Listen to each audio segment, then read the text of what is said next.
Bisan sa bata nga edad, nakaamgo na ang mga membro sa ASISWA World Mission Society Church of God Young Adult Workers Volunteer Group sa importansya sa pagprotekta sa kinaiyahan. Rason nga nagpahigayon sila og clean-up drive sa Quintona Park. Bitbit ang ilahang mga sako aron sudlan sa mga basura nga makuha daplin sa baybay. I am so very happy po because we the ASISWA po spread the love of Heavenly Mother. We came from the World Mission Society Church of God and we believe in Heavenly Mother.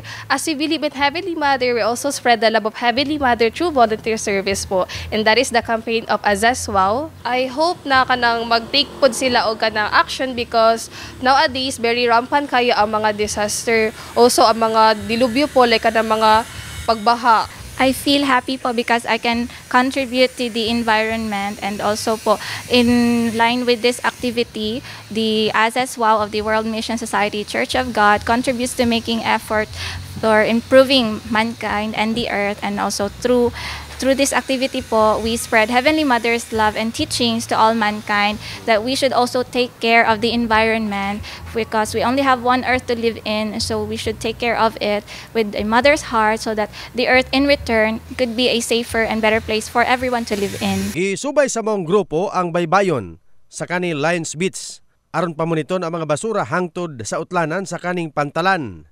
Ang inisyatibo sa maong mga kabataan gikalipay sa nabaw sa komitiba sa environment sa Barangay South nga si Kagawad Aponisto. Nagapasalamat kami sa ASISWA sa ika-2 times nila nga ginabuhat diri sa pag-clean up drive sa atong coastal area.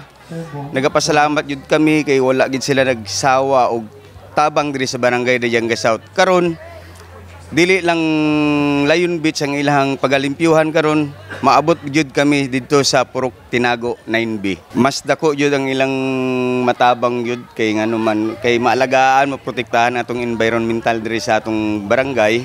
O usa pa daghan ang mga bisita nga mangadto diri sa atong barangay.